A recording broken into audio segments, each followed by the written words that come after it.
August 21st. So, a spirit is dumping on me with pressure and claiming I can't be comfortable because I am oppressive to rats because the couple that have been pestering the track house decided to steal some of our food that just happened to have rat poison in it. If the rats hadn't coveted and stolen from us, they would still be alive. Seriously. Who wants to live on a planet where people that keep a venue that sells food rat-free are the ones that are tortured with suffocating spiritual pressure? RAT, master/slave bond marked not to go up, oppose. Sorry, but those little creatures are the embodiment of rejecting serving anything but themselves, which is simple greed as a pattern of life. Unless a rat can transcend its rat nature, I don't think they offer anything to the human race or this star system. Sorry, spirits. There will be zero tolerance for rodents stealing from a house of hard-working and healthy women. There is not a single lazy, stupid, or unreasonably selfish person here, and many of them have outside jobs in addition to helping run the track house. A spirit asks, does that mean you endorse a master/slave relationship? No, I believe in equality, and nothing about rats are about seeking equality, so they are better off dead. If their name says anything honest at all, it's simply more evidence that Christians are not the only thing named for what they consume. Rats were being used to pester poor people. The slaves of the master/slave bond that their name is marking not to go up and to oppose.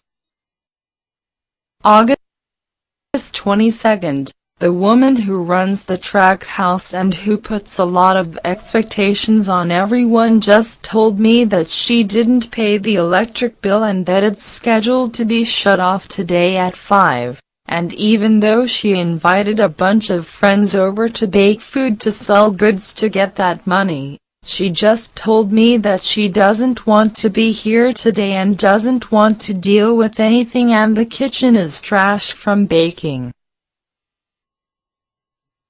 I can't take care of it all myself because I don't even know where to put all of the supplies on the counters and tables. Ye gads, me thinks this be a setup to send me into a nightmare and trick me into taking ownership of it, which I will not do. I asked her what was wrong, and she said, I quit. I just can't be here today. I've only been here a week and a half, so while I'm willing to invest time here, I can't take on responsibility for this entire situation myself. Erratic behavior though from her. She was in a decent mood yesterday. I guarantee that if anyone should be pressured here, it's not me and it's not her.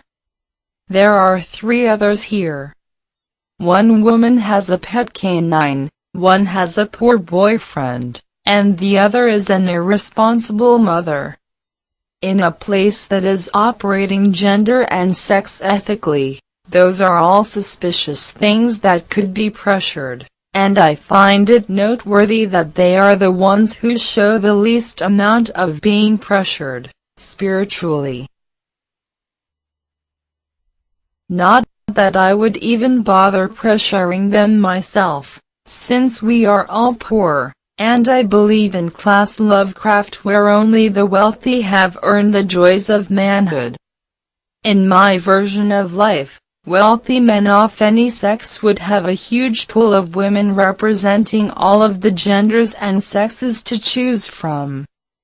Women competing to perform for them with their bodily wealth through the arts and their time investment skills. August 23rd, Things to Ponder: Who and what killed Bruce Lee? And his son? Was it Asian karma attempting to erase the idea he represents to America? Theory: My Little Pony Friendship is Magic is not simply a spiritual navigation system. The main six each represent a life pathway toward a type of secret or private wealth that does not involve money. Doctor Who is a nation of children being taught to reject pedophilia, and as part of that, he also rejected being an essentially immortal Lord of Time, in favor of what is generally referred to as a 1,000-year lifespan, give or take a generation. There's definitely more to it than that, but I firmly believe this is a core and important element to decoding and appreciating the Doctor Who fictions in a spiritually accurate context. That is also why a lot of the longtime fans of the classic series of Doctors 1 to 8 were bothered or offended by the reboot's Doctor having what appeared to be a romantic interest in companion Rose Tyler. It is important that the Doctor be shown as non-sexual with his companions, and this is why I find the new series' obsession with not only giving the Doctor a child, but then marrying him to a female-appearing character, and making her a child of his companions adds the insult of pedophile grooming behaviors to this direct assault to the entire point the Doctor's story is being told. I stopped watching the new series and lost my respect for Doctor Who years ago. And I am proud to say this despite having grown up with the character and watched almost all of his adventures in my youth. I believe I have outgrown him. The only redemption I can accept is that the Valeyard itself is what we are watching now, and the show regains its former grasp on its theme by making this series be the Doctor's fall. By waking up this current generation of Who watchers to this struggle within the character itself by showing him becoming aware of himself as a villain as he is shown now, then perhaps there would be some value and consistency to the reboot, but without that, I don't believe they can resolve the old series mindset against the new series attempts to suck up to a sexist pedophile XX female audience and their stunted bloated little boys for higher ratings. I also would have loved to see him undergo an unlearning phase in his new regenerations. First realizing he has lost his doctorhood, and become the Bachelor. This could be his dalliances with Rose. Then he decides to reject that life and become the student, which could be his time with Martha, but I see the show changing during the end of Tennant's tenure and instead remaining true to himself. He begins to become aware that he is changing around this time, when he finds himself faced with taking on a redhead in a wedding dress, and ends up wiping her mind and leaving her stranded. And to me, it's this point where it has become obvious that the writers of the show are not demonstrating an understanding of the title character, or they are intentionally setting up their modern audience and stringing along the elder fans to draw this facet of the character out over the last few seasons. It will be interesting to me to find out if this resolves itself and how. And is this why seeing the Doctor's own mother during the Rassilon's seclusion subplot is such a tantalizing moment? This show is designed to righteously deliver this powerful message, Mom. will not be molested into puberty and into being a sexual reproduction fantasy fulfillment for you and the next generation of XX females. It's been waiting for that moment that the doctor delivers that message loud and clear, or the metaphorical timey-wimey version of it, and I want to see it become aware of that.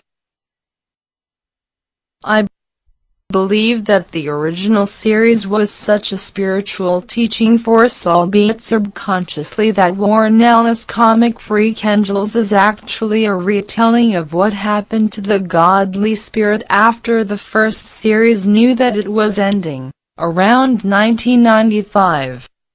The spirit machine shown uniting all of the characters in Infinity is the TARDIS herself, calling to the most coherent fragments of its own spirit and attempting to draw them together and keep Khan and Alan's way forward with itself.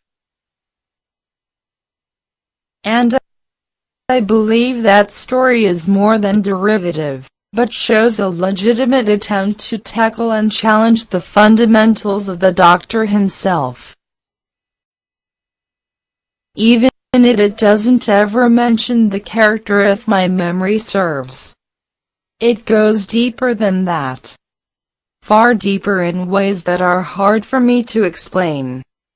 Although even the Doctor's canon has become something personal to me in a lot of ways. Even though I know these respected writers probably have no clue, that's also something I find hard to put into words, but I wanted to acknowledge it. I've enjoyed collaborating with this spirit for the last few decades, and I know I am only one collaborator out of thousands or maybe millions in subtle ways. So I sincerely look forward to seeing where this all leads. I want to be a fan and supporter of that character, and his children jumping behind the couch program, but it will not be easy to win me back. I wish you luck, TARDIS. Wherever and whatever you really are. I don't mind banana splits. But that's still just female sexism telling me to either serve a hole or cut my genitals open to make one. Not gonna fly with me. As an intersexual, I have aspects of both of male and female on my body, without having to take pills or surgery, and I will not tolerate being treated like I am inferior to either group because of the way God created my body before I was even born. Try again. I believe that if you would instruct your own little boy that the only way he can be happy in life is to pay a surgeon to mutilate his genitals, then you, madam, are a pedophile abusing children spiritually. I believe that Christian fathers should choose to either admit spiritual equality for their families that live in nations of legal equality, or they should suffer Christian womanhood on behalf of anyone that they attempt to trick into sexuality, early puberty, and spiritually impelled reproductive Christian womanhood, where innocent children of God are tricked into becoming little more than beasts of burden to serve the sexual desires of the next generation. Please carefully note that I didn't say Christian children of God. Saturday, August 24, 2013. The lady that runs this black house means well and is working to try and build her community, but she seems afraid to find success as a human being. She is clearly attempting to build success as a rat. What I mean is, her spirit as it was when I arrived was clearly already taken over by a pattern of living that seems destined for failure. And the breaks in her reasonings seem to match rat culture. She told me that she envisions this place looking much prettier, and she wants people to feel safe here. And that was her human side talking. So she's not foolish, and I think we can snap her out of a self-destructive spiral. In fact, it may be taking some degree of attention just to keep her here, and limited. I think cleaning this place up will help attract people to it that love themselves and who respect other human beings and who are not caught up in falling for rat culture, which will allow this place to also become a better venue in every aspect. I like the potential this place has. I approach putting the beasties away as something sad that we must do to improve this situation. I do not kill with hate or vengeance, but hope that they find eternal rest swiftly and with a clean mind. Rats leave sinking ships, but they also gather at places of human success. So learning how to defeat rat culture is something humans will have to rise to. If this sort of suggestion, or talk of killing rats in the name of human success bothers you, perhaps you would benefit from seeking out the source of those feelings within your own spirit. I believe that humans have been allowing themselves to become compromised in many subtle ways, and that defeating rat culture is a larger task than many may assume. A task that could eventually change the minds of entire nations of people. I do not believe that rats represent children of any sort of god that I would seek to participate in, or give myself over to, body and soul. I suppose we could eventually evolve them all the way into little gray people with big black staring eyes. However, I want to believe theory. The cats that the internet claims as its spirit animal are actually Christian rats. Ceiling cat? Grumpy cat? Nine cat? Ken has cheeseburger? Rat culture. For this theory, see PBS Idea Channel for more info. Let's go stare at pictures of little fuzzy animals on the internet and go dull for a while. Powerful or irrational nesting instinct? A desire to make mating easy and productive, even involving your own young? A desire to reject human technology and learning as against your God? Rats. Theory. We will find human longevity increasing and the world will become more and more peaceful with us as we eradicate these subtle threats to our survival. And before you get tricked into attacking your own kind again, consider the desire to be awake at night when the sun is over the other side of the planet, and that Asia's rats probably carry all of the worst aspects of American culture. Also, when you are generally only awake in the dark of night, and you need to navigate through trash and wall interiors, keeping your whiskery mustache will feel really important to your survival. I believe life has been aware of this rat culture influence long enough that there is a rat character in almost every work of fiction. Steve Urkel, Family Matters. Mr. Furley, Three's Company. Many of the big bads in Buffy, lots of and the creeps in X-Files. Many Harry Potter villains are very rat-like, and Voldemort himself is shown as the back of a professor's head, which is a reference to nocturnal creatures. Perhaps indicating that Voldemort, snake-like traits are England or Ireland's influence on nocturnal Asia. Elvira, the Mistress of the Night, Batman, etc. In fact, I think there is a strangely high amount of interest on red culture in our media. Subconsciously. While most of America slumbers gently, the sun is shining over Asia. Do nocturnal creatures carry out the karmic will of the other side of the planet? Remember that famous story where the Pied Piper of Hamelin used his flute to drive snakes into all of the children and make them conform to Asian culture? No? George Costanza? Loki from Marvel superhero films? C. Montgomery Burns?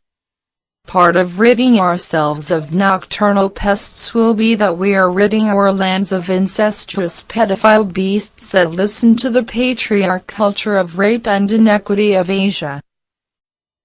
August 25, 2013. When you have a lack of funds, and life is trying to inspire you into doing things, you are the thing that is broke. It only really makes sense if you think of the label broke as a Christian consumer name. I wonder if the beings that designed roaming letters and numbers also designed humans and the Christian labeling / consuming / teaching system. The idea that people who get inspired by spirits are supposed to be able to pursue their goals supports the idea of becoming heaven, and that if the desires of inspiration are thwarted, then we seek out what is broken and consume it. Molech, the child-consuming Akka, the pedophile demon, is Christian labeling. She is the demon that consumes those who destroy children. I am meant to deliver us from forced puberty by consuming and ending parents who sexualize their own. I often feel like a character in a story that has woken up to how to play the game perfectly, but the being playing me keeps making stupid mistakes and clearly doesn't get how to play. I talked to my landlady last night, and was able to explain to her that her reliance upon technology and insistence to make everything about money was a sign that she is a predator to the galactic core culture, and that it was designed as an organic system that is communal, relatively simple, and easy to molest, because there are ancient technological cultures who wander the darkness, and galaxies love drawing them in by creating innocence. So unless she sees herself as part of the problem, she is not playing a victim attractively enough. Maybe I said this to her, Christianly? I don't remember. We're not in the core of the galaxy. We are an ancient technological culture, speaking as a carbon-based life form, and it may benefit us to consider our planet or our star system ready to evolve into a form that becomes a predator towards the simpler systems in the galactic core. Problem 1 is, we have to figure out how to get our star system to them. This conversation is brought to you by accusing mothers of a form of child abuse through their demand to raise little boys differently from themselves, dooming them to become men even though females are so certain that men are inferior that they refuse to become the pursuer or predator towards them, and instead demand that life use things like brain-eating toxoplasmosis to force men into pursuing females. They are forcing half of their own children into a state that they are certain is inferior to the other half. And the reason for this is to make sure that their little boys grow up to serve the ease of living and mating desires of females. If that isn't a form of abuse, I don't know what would be. It's mothers telling their little boys, You have a penis. You have no choice but to turn into a physical laboring beast of burden to perform sexually and reproductively for the service of females. And we will accuse you and attack you spiritually for anything you do that does not directly benefit a female, until life breaks you and you are compliant and self-hating enough that serving females is the only correct pathway left. The galaxy says, there is hole in my heart, and you will move toward that hole and fill it, or you will be abused. Cthulhu is not a simple planet or even a star rising up and devouring. The elder gods are a hungry galaxy deciding to engage in mass collecting for their own longevity's sake. The bell curves represent the mountains of madness that could one day rise up to consume all. Everywhere womanhood flourishes and can pursue happiness, we gain longevity, so allow womanhood to flourish within males, and turn your predatorial system away from your own children to focus it on the beasts that surround us. Make demands of them. Turn your eye on other planets, render them for longevity, become a united human star system, and then become a predator towards other stars. Because there may be interstellar predators aware of your radio noises who are looking for your planet, right now. So I guess what I am trying to explain is that whether you believe we should try to embrace being human predators or embrace human innocence or even try to pretend we are victims for the sake of attracting advanced cultures, all of those scenarios should involve us protecting children. Who would protect humans that wouldn't protect their own offspring? And the sick thing was, I got into an argument with a spirit that was trying to tell me that mothers shouldn't protect or reward their male children equally. I'm not even a parent, and that bothered me. It was essentially trying to convince me that it is okay for a mother to be a sexual predator towards her own children and force her little boy to be a sexual fantasy for other females, but that it's wrong for a father to tell his daughter to be the same way. It's really surprising to me how blind some people are about that sort of hypocrisy. This planet I am on is not the Christian Earth. I asked a group of nearby seagulls why they scream, acting like they deserve to be fed. The spirit said, we are so baby that and the flock stopped screaming. This planet is no longer attractive as a victim, and it needs to wake up screaming from that fantasy. It is far too old and predatorial for anything galactic to fall for this place being easy to molest or full of ignorant beasts that are fun for stellar spirits to play with. Carbon needs to appreciate the idea of a demon that consumes those who consume childhood. A demon who is Christianly labeled as a mother and father, because as long as females complain about men turning daughters into sexual fantasies for manhood's enjoyment, then mothers will not be allowed to turn their sons into their own sexual fantasy for the service and enjoyment of femalehood.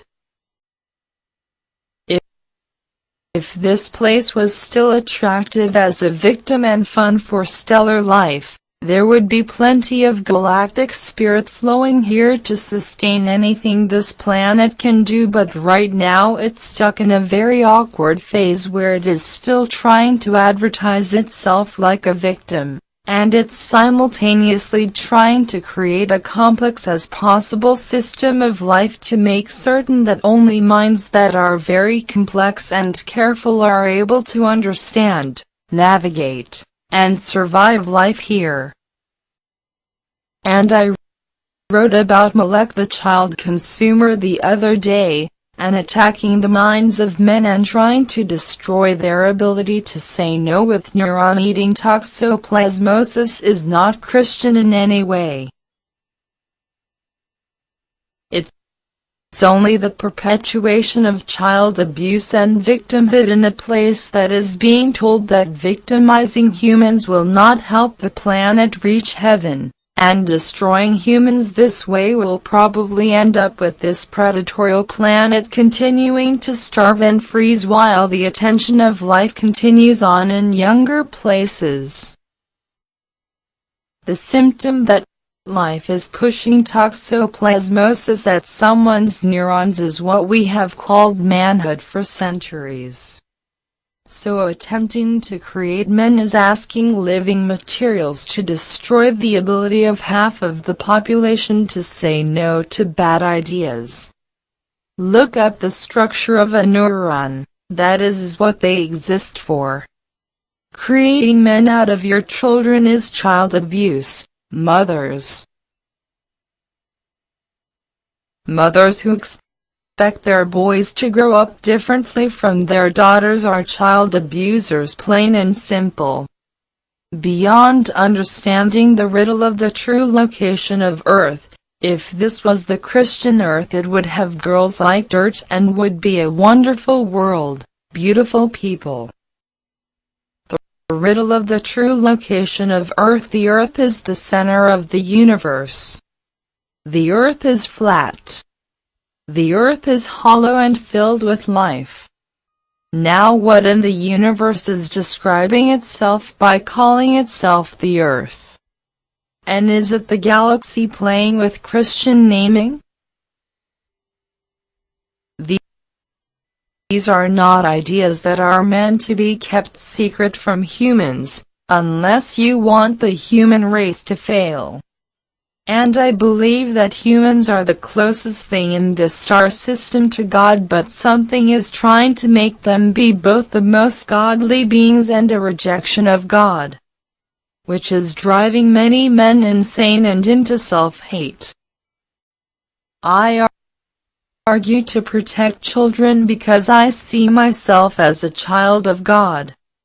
I have not made any children yet, and I believe puberty is unjust on a planet where one of the biggest problems is overpopulation that creates fear about land limits, resource shortage, and competition depth. I also believe that one of America's secret strengths is that we have laws of equality for males and females, and laws protecting children, and there are lots of nations on this planet that do not, giving us better moral ground as a society, to defend ourselves from. Hydrogen is still trying to be toxoplasmosis, because it's still trying to push into my head, and it's still trying to be a tongue shape, and it's making a licking sensation like a worm or a undulating toxoplasma cell. And I notice this feeling because I usually don't have it in my blood plasma at all. Men having larger heads and big tongues is not variety, it is a disease that is destroying half of the population. It may have been just to mess with males back in nations where females were oppressed and told they couldn't own property or work or even walk in public alone. But I will not tolerate the abuse of all males here, in the nation of equality. I believe in class Lovecraft, where only landowners and the extremely wealthy have earned manhood, so that the pressures of life will go to the people that are most able to fulfill them. After all, putting manhood on males made them give up the oppression of females. What would you make humans give up by pressuring the poor? They have nothing to give.